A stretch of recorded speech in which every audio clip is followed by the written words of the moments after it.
আসসালামু আলাইকুম। দশম শ্রেণীর শিক্ষার্থীরা, আশা করি তোমরা সবাই ভালো আছো। আমি আবির। এখন আমি তোমাদের সাথে আলোচনা করব তথ্য যোগাযোগ প্রযুক্তি ক সেটের কোশ্চেনটি নিয়ে। যদিও আমি ক সেটের কোশ্চেনটি আগে আপলোড করেছিলাম, সেখানে উত্তর দেওয়া হয়নি। তো এই ভিডিওর মধ্যে আমি তোমাদের ক সেটের উত্তরগুলো দেখাই দিব, যেন তোমরা ভালোভাবে পরীক্ষার মধ্যে অ্যান্সার করতে পারো। তো এখন আসো যে ক সেটের যে অ্যান্সারগুলো আছে, এগুলো আমি তোমাদেরকে দেখাই দিচ্ছি। আ তো তোমাদেরকে আগেই বলে দেই, উত্তরগুলা তোমরা ভালোভাবে আমি দেখানোর পরও তোমরা কিছুটা হলেও নিজেরা হালকা একটু চেক কইরা নিবা। কারণ মানুষ মাত্রই ভুল। তো মানুষের ভুল হতেই পারে। হয়তো ২-১ টা মিস্টেক হতেই পারে। কিন্তু তোমরা 100% এটা বইয়ের সাথে মিল করে নিবে। আমি আশা করি এখানে কোনো মিস্টেক নাই। তারপরেও তোমরা চাইলে বইয়ের সাথে একটু হইলেও মিলায় নিতে পারো, যেগুলো তোমার সন্দেহ হইব। ঠিক আছে? তো আসো, যেমন ১ম যে কোয়েশ্চেনটা আছে, টেম্পোরারি ফাইল বেশি হলে কি ঘটে? উত্তর হবে ক, কম্পিউটার স্লো হয়ে যায়। তারপর আসে ২ নাম্বার। ২ নাম্বার কোয়েশ্চেন হচ্ছে রান কমান্ড সক্রিয় করার প্রক্রিয়া কোনটি? এটা হচ্ছে গিয়ে উইন্ডোজ প্লাস আর।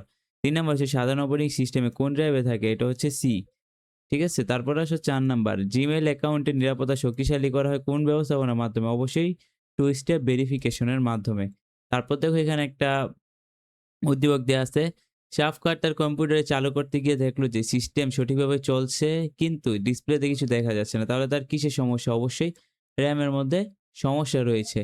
তারপর দেখো শাফাতের কম্পিউটার সমস্যা সমাধানের উপায় হতে পারে। দেখো কি, কি? র‍্যাম খুলে পরিষ্কার করে লাগানো, নতুন হার্ড ডিস্ক লাগিয়ে দেওয়া, নতুন র‍্যাম লাগিয়ে দেওয়া। তো র‍্যাম যদি নষ্ট হয়ে যায়, তাইলে তো আর নতুন খুলে পরিষ্কার করলে তো কোনো লাভ নাই। তাহলে কি নতুন হার্ড ডিস্ক লাগাইতে হবে, নতুন র‍্যাম লাগাইতে হবে। তার মানে কি ২ আর ৩ হইব অ্যান্সার। তারপর দেখো ৭ নাম্বার। ডিস্ক ক্লিন আপ ও ফিগমেন্টারের যে কাজটি করে, হার্ড ডিস্কের জায়গা খালি করে, মেমোরি থেকে ভাইরাস দূর করে, ফাইলগুলো সাজিয়ে কম্পিউটারকে গতিশীল করে। দেখো এটা কি, কি করে? এটা হচ্ছে ১ আর ৩। এর মানে হার্ড ডিস্কের জায়গা পরিষ্কার করে আর ফাইলগুলো সাজিয়ে কম্পিউটারকে গতিশীল রাখে। ঠিক আছে? দেন আসো ৮ নাম্বারটা, মাউস কাজ না করলে কোন কাজটি করণীয়? মাউসের পোর্ট পরিবর্তন করা। ঠিক আছে? তারপর দেখো কোনো ডকুমেন্ট টেমপ্লেট আকারে সংরক্ষণ করা যায়। কোনো ডকুমেন্ট টেমপ্লেট আকারে সংরক্ষণ করার কাজ কি? বারবার ব্যবহার করার জন্য। স্প্রেডশিট বিশ্লেষণ ব্যবহার করে লেখালেখি করা যায়, সূত্র ব্যবহার করা যায় এবং উপাত্ত কি করা যায়? বিন্যাস করা যায়। ওকে, তারপর দেখো ১১ নাম্বার। পেস্ট করার কিবোর্ড কমান্ড কোনটি? অবশ্যই কন্ট্রোল ভি। এটা হচ্ছে কি পেস্ট করার কমান্ড। তারপর দেখো ১২ নাম্বার। ২০০৭ এ কোন ট্যাবে হেডার ও ফুটার গ্রুপ থাকে? ওয়ার্ড ২০০৭ এ। ইনসার্ট ট্যাবে কি থাকে? হেডার ও ফুটার থাকে। ডকুমেন্টে চার্ট সংযোজন কোন গ্রুপে যেতে হয়? Insert, illustration group. ঠিক আছে? তারপর দেখো ১৪ নাম্বার। কোয়েশ্চেন মার্ক সেলের মান নির্ণয়ে কোন সূত্র প্রয়োগ হবে? এই যে দেখো, এই যে এখানে যে কোয়েশ্চেন মার্কটা আছে, এটা কোন সূত্রে হবে? এই যে এইটা আর এইটা। ঠিক আছে? এই যে ১ আর ২। তারপর দেখো ১৫ নাম্বার। প্রোডাক্ট দ্বারা কোন ধরনের প্রক্রিয়া বুঝায়? এটা হচ্ছে কি গুণ করা বুঝায়। এক্সেল ভাগ করতে কোনটি ব্যবহার করে? এই যে গ নাম্বারটা আছে, এই যে এটাই হবে অ্যান্সার। ঠিক আছে? তারপর দেখো ৭, প্যারাগ্রাফ গ্রুপের ইনডেন্ট অপশনে থাকে কি, কি থাকে? লেফট আর রাইট থাকে। মিডল কি করে না? থাকে না। এর মানে এটা কি ক নাম্বার অ্যান্সার। তারপর দেখো প্রোগ্রামিং ভাষা লিখার জন্য কি ব্যবহৃত হয়? সফটওয়্যার অ্যাপ্লিকেশন ব্যবহৃত হয়। দেখো পাইথন কি ধরনের ল্যাঙ্গুয়েজ? পাইথন কি একটা প্রোগ্রামিং ল্যাঙ্গুয়েজ? এটা তোমরা সকলেই জানো।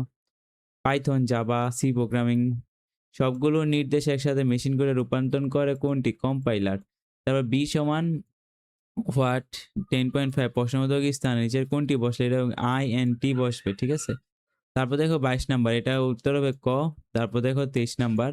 উদ্দীপকে উল্লেখিত স্ট্রিং ডেটা টাইপ যে তথ্য জমা রাখে সেগুলা কি, কি জমা রাখে? দেখো টেক্সট জমা রাখে, রক্ষক জমা রাখে। কিন্তু ভগ্নাংশ সংখ্যায় কি রাখে না? জমা রাখে না।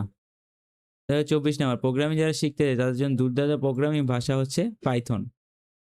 কম্পিউটারের সাথে আমরা যোগাযোগ করব কিভাবে?